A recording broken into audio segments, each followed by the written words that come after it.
नमस्कार। आज हम पुनः बिहारी के साथ उपस्थित हुए हैं। बिहारी के एक और प्रश्न को आज हम ले रहे हैं, उसकी समीक्षा कर रहे हैं। विश्वविद्यालय परीक्षाओं में और प्रतियोगी परीक्षाओं में बिहारी को लेकर जो एक सबसे प्रमुख प्रश्न पूछा जाता है, वह प्रश्न है बिहारी की काव्यगत विशेषताओं पर। बिहारी की काव्यगत विशेषताएं स्पष्ट कीजिए कि बिहारी के काव्य में कौन कौन सी विशेषताएं थी। तो इस प्रश्न को हम आज विस्तार से देख रहे हैं कि बिहारी के काव्य में कौन कौन सी विशेषताएं थी। सबसे पहले बिहारी का काव्य जो है वो विशेषताओं की दृष्टि से भाव पक्ष और कला पक्ष, जब हम किसी भी कवि के काव्यगत विशेषताओं पर बात करते हैं तो हम दो भागों में उसको विभक्त करते हैं। उसके भाव पक्ष को देखते हैं और उसके कला पक्ष को देखते हैं, तब उसकी काव्यगत विशेषताएं पूरी होती हैं। कला पक्ष में आता है उसका शैली वैशिष्ट्य, भाषा, छंद, अलंकार आदि।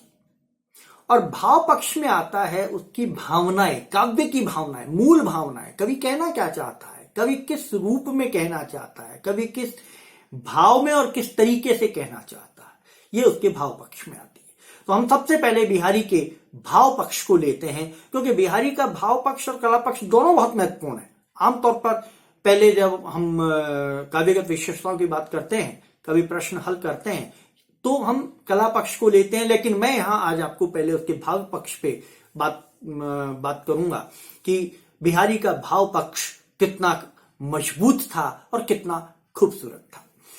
बिहारी कवि जो हैं वो रीति सिद्ध परंपरा के कवि थे। जयपुर राजघराने के कवि थे, आमेर राजघराने के कवि थे। बिहारी सत्तई उनकी प्रसिद्ध रचना है। 727 दोहों का संकलन है और इन्हीं 727 दोहों के संकलन अर्थात बिहारी सत्तई से उन्होंने तत्कालीन राजा जयसिंह के पुत्र राजकुमार राम सिंह, जो बाद में राजा राम सिंह बने, उनको गुरु के रूप में अध्ययन करवाया था। बिहारी सत्तई में रीति, नीति और भक्ति तीनों की धाराएं प्रवाहित होती हैं। इसलिए बिहारी की सत्तई को गागर में सागर कहा गया है। बिहारी का प्रत्येक दोहा गागर में सागर है।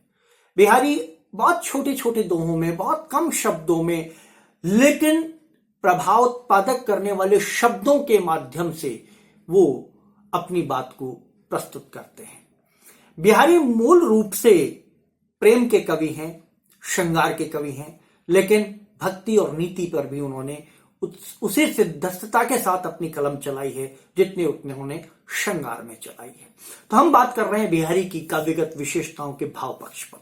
सबसे पहला बिंदु भाव पक्ष में आता है, वह है उसका सौंदर्य चित्रण, यानी बिहारी का संयोग वर्णन। संयोग और वियोग दो पक्ष होते हैं श्रृंगार के। तो बिहारी का संयोग वर्णन, बिहारी का सौंदर्य वर्णन, बिहारी का सौंदर्य चित्रण सबसे प्रमुख है। और बिहारी ने बहुत खूबसूरत तरीके से, बहुत खूबसूरत अलंकारों का प्रयोग करते हुए अपनी बात कही है। उदाहरण देखिए, कहत नटत रीझत खिजत मिलत खिलत लजियात, भरे भवन में करत हूं नहीं सो बात। कितना छोटा दोहा है, कितने सीमित शब्द हैं, लेकिन पूरी एक पीएचडी का सामान इस दोहे में भरा हुआ है। इतना गहरा अर्थ, इतना विस्तृत अर्थ है इस दोहे का, जो केवल बिहारी कर सकते थे। कहत एक सभा भवन है, सभा भवन में नायक भी और नायिका भी है, और नायक नायिका आपस में इशारों में बात कर रहे हैं। कहत नटत, एक कहता है मिलने के लिए, वो मना करती है, नटत। रीझत, उसके मना करने के अंदाज पर नायक रीझ जाता है, उसके रीझने को देखकर नायिका खिंच जाती है। कहत नटत रीझत खिजत मिलत, लेकिन जब वो दोनों मिलते हैं, खिलत, खिल जाते हैं अंतर्मन, लज्जात, और फिर लज्जा से नेत्र झुक जाते हैं। कहत नटत रीझत खिजत मिलत खिलत लजियात, भरे भवन में करत हूं नैन नहीं सो बात। पूरा समाज भरा हुआ है, परिवार वाले हैं, सभी लोग हैं, लेकिन नायक और नायिका नेत्रों में ही प्रेमालाप कर रहे हैं, किसी की नजर उन पर नहीं पड़ रही है। ये चतुराई है, और इस चतुराई का वर्णन करना केवल बिहारी के बूते की बात है। तो बिहारी के काव्य में जो संयोग वर्णन है, संयोग श्रृंगार है, वो बहुत खूबसूरत उसका वर्णन बिहारी ने किया है। ऐसे बहुत सारे उदाहरण आएंगे, लेकिन चूंकि वीडियो के विस्तार को देखते हुए हम बहुत संक्षिप्त में इस प्रश्न को ले रहे हैं। अगला जो बिंदु आता है वो है विरह का वर्णन, अर्थात वियोग वर्णन, वियोग श्रृंगार का वर्णन बिहारी के काव्य में बहुत अधिक आया है। वे प्रकृति के माध्यम से, पूर्व राग के माध्यम से और बहुत सारे और उपादानों के माध्यम से विप्रलंब श्रृंगार का वर्णन अपने साहित्य में करते हैं। जैसे इत आवत चली जात उत, चली छसा तक हाथ, चढ़ी हिंडोरे सी रहे, लगी उषा संसार। नायक चला गया नायिका को छोड़कर, और नायिका इतनी त्रस्तकाय हो गई है कि सांस लेने की गति, सांस लेने के साथ साथ वो आगे पीछे हिल रही है, और ऐसा लग रहा है कि मानो हिंडोरे पर, झूले पर बैठी हुई है, सांस नहीं ले रही, वो झूले पर बैठी हुई है। अतिशयोक्तिपूर्ण वर्णन तो है, लेकिन विरह की श्रेष्ठता को भी प्रतिपादित करता है, नायिका की विरह को स्पष्ट करता है। तो बिहारी के काव्य में, बिहारी के दोहों में ये देखने को मिलता है कि उनका विप्रलंब श्रृंगार जो है, उनका वियोग श्रृंगार है, वो कितना अच्छा, कितना खूबसूरत बन पड़ा है। इसी तरीके से तीसरा जो बिंदु आता है वो आता है इसका प्रकृति चित्रण, और प्रकृति का इन्होंने उद्दीपन रूप स्वीकार किया है। इनके काव्य में प्रकृति का विशेष रूप से उद्दीपन स्वरूप दिखाई देता है, और वसंत का वर्णन, षड ऋतुओं का वर्णन बिहारी ने बहुत खूबसूरत तरीके से प्रस्तुत किया है अपने साहित्य में। जैसे रणित भृंग घंटावली, झरति दान मधुनीर, मंद मंद आवत चलो, कुंजर कुंज समीर। बसंत का बहुत खूबसूरत वर्णन इन्होंने किया है कि जब बसंत होता है किस तरीके से धीरे धीरे जो है वो फूल खिलते हैं, धीरे धीरे मधु संचरित होता है, और धीरे धीरे मस्त पवन चलती है। बहुत खूबसूरत तरीके से बिहारी ने इसमें इसका वर्णन किया है। और जो सबसे महत्वपूर्ण बिहारी का पक्ष माना जाता है, भक्ति और नीति, वो दोनों भी बिहारी के भाव पक्ष का सबसे महत्वपूर्ण बिंदु है।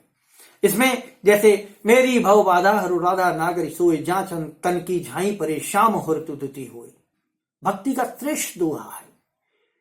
हे राधा नागर, हे मेरी भव बाधा हरो राधा नागरी सोए, नागर को सुशोभित करने वाली हे राधा, मेरी भक्ति स्वीकार करो, मेरी भव बाधाओं को हरो, मेरे संकटों को हरो।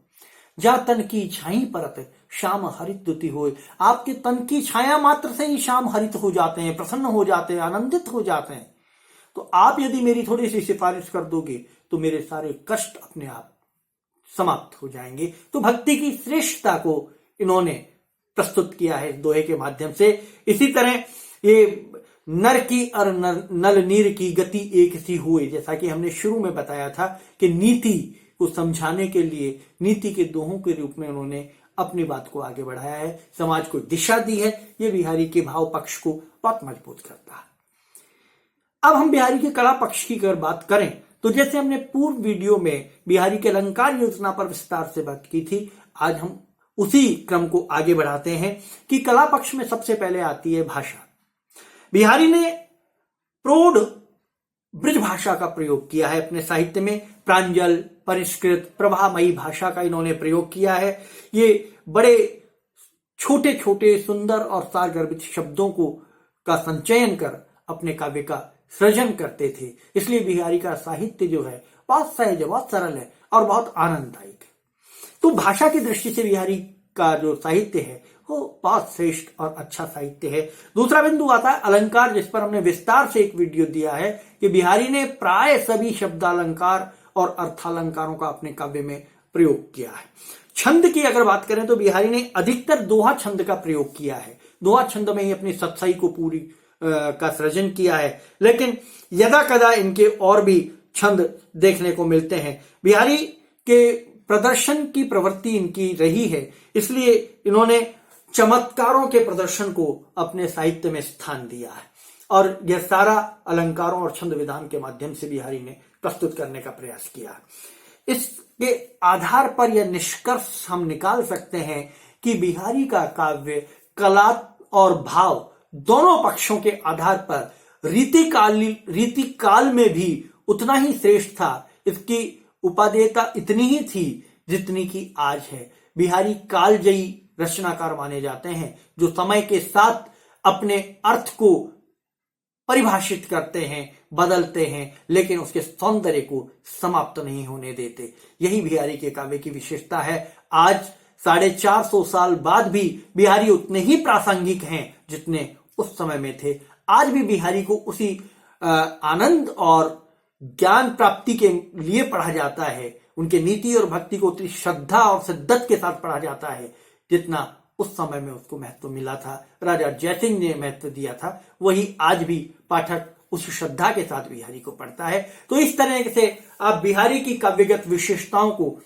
तैयार करें, इस प्रश्न को विस्तार से लिखें और बिंदु उसमें ढूंढें, और जहां कहीं आपको समस्या उत्पन्न होती है आप व्यक्तिगत रूप से महाविद्यालय में आके संपर्क करें और इस प्रश्न का एक बार नोट्स रूप में ले लीजिए। अगर कहीं दिक्कत आपको आती है तो आप आकर मिलें, इसको और विस्तार से और अच्छे तरीके से प्रश्न तैयार करेंगे, आपको बहुत अच्छे अंक इसमें प्राप्त होंगे। नमस्कार।